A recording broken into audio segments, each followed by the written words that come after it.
मधुबनी जिला के बासोपट्टी थाना क्षेत्र के सिरियापुर गांव में कांग्रेस का किसान सभा प्रदेश अध्यक्ष हिमांशु कुमार के पुत्र को अपराधियों ने गोली मारी। बताते चले कि यह घटना उस वक्त हुई जब ये चारों आम के बगीचे से वापस लौट रहे थे। उसी वक्त अपराधियों ने घेर कर ताबड़तोड़ गोलीबारी चालू कर दी।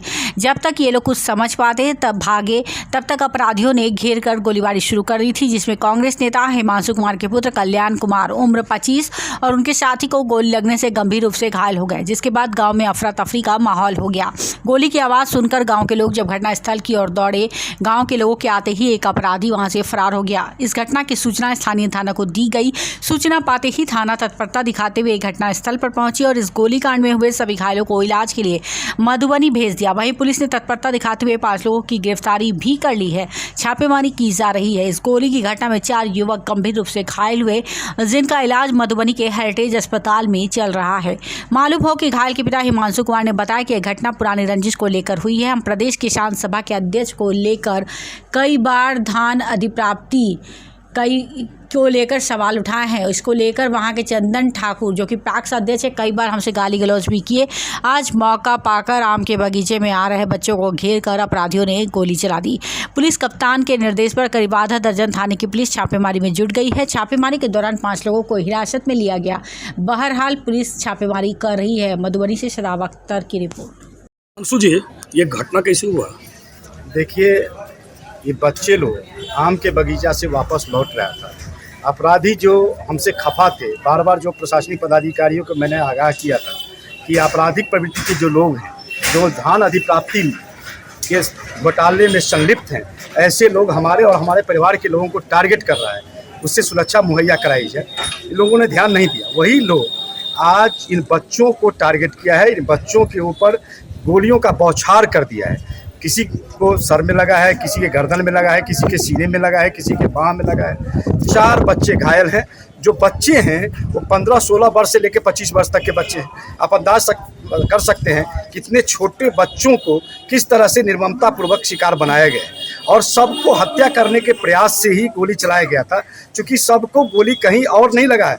सर में लगा है, गर्दन पर लगा है और सीने पर लगा है। ये वाइटल पार्ट होता है शरीर को, और इस तरह से इन लोगों को टारगेट किया गया है। बात यह है कि धान अधिप्राप्ति की को लेकर के हमने संघर्ष किया था। हमने आवेदन किया था। पैक्स अध्यक्ष स्वयं अपने भाई, अपने पिता, अपने भतीजा, अपने भाई के साला, अपने भाई के ससुर और उनके जो आपराधिक साथी हैं, उनको इसका में नाम दे करके एक बड़ा घोटाला करने का काम किया था। इसके खिलाफ हमने आवाज़ उठाया और हमने संघर्ष किया था। ये किसानों की हकमारी हो रही थी। हमने धरना प्रदर्शन किया। अब PIL की तैयारी हमारी चल रही थी। इसको लेकर के जनकपुर में जब हम निजी फंक्शन में थे, वहाँ मेरे ऊपर जानलेवा हमला किया गया था। हमारे फ़ोन पर कई बार धमकी दिया गया था। जब जनकपुर में मेरे ऊपर जानलेवा हमला किया गया, उस समय यही बच्चे लोग थे जो मेरे जान का रक्षा किया था। आज इन बच्चों के ऊपर जानलेवा हमला इसलिए किया गया क्योंकि इन लोगों ने हमारी रक्षा की। बच्चों का पोजीशन क्या है? देखिए, एक मेरा बेटा है जिसके माथे में और गर्दन में गोली लगी है और गर्दन में गोली फंसा हुआ। दूसरा मेरे भाई का पोता है आलोक रंजन, उसके सीने में गोली लगी। और 2 लड़का है जिसके हेड में, माथे में और कंधे पर गोली लगी हुई, जो मेरा भतीजा है। तो कुल मिलाकर के अभी कुछ नहीं कहा जा सकता है। डॉक्टर इलाज कर रहे हैं, अच्छी तरह से इलाज कर रहे हैं, लेकिन ये नहीं कह सकते हैं कि सभी लोग सही हैं या गलत हैं, सुरक्षित है या असुरक्षित है, ये हम नहीं कह सकते। ये बेहतर आपको डॉक्टर साहब ही बता सकते हैं। आप किसान नेता हैं, किसानों के हित में आप आवाज़ उठाते हैं, उसी के प्रतिक्रिया स्वरूप ये घटना हुआ है। जी बिल्कुल। आप सारे अपराधी को जानते हैं?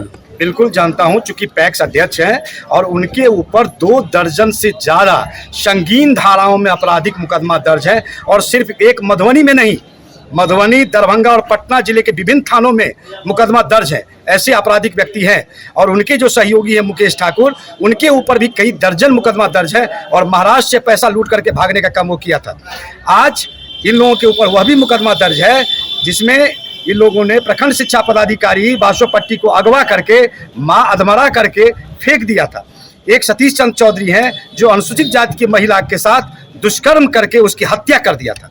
ऐसे आपराधिक प्रवृत्ति के व्यक्ति हैं ये लोग। आप घटना स्थल पर कब गए? घटना होने के बाद गए। जब गोली लग गया तो उसके हम बाद घर पे देखे हैं, हम गांव से घर से बाहर थे, वहाँ से आप हम देखे हैं तो इसको पकड़ के लाद के ले आए। उठा के लाए आप। कितने आदमी को गोली लगा है? 4 आदमी। कितना एज होगा? एक का है पुष्पेश भारद्वाज लगभग 25 वर्ष, एक आलोक रंजन जिसका उम्र है लगभग 28 वर्ष, और एक है राहुल कुमार जिसका उम्र है 20 वर्ष, एक शिवम कुमार जिसका उम्र है लगभग 15 वर्ष। आपका नाम? सुनील कुमार ठाकुर। घर उसी गांव में है? उसी गाँव में राहुल और शिवम मेरा भतीजा है, और ये सब सचेरा भतीजा, एक पोता लगेगा रिलेशन में, तो भतीजा।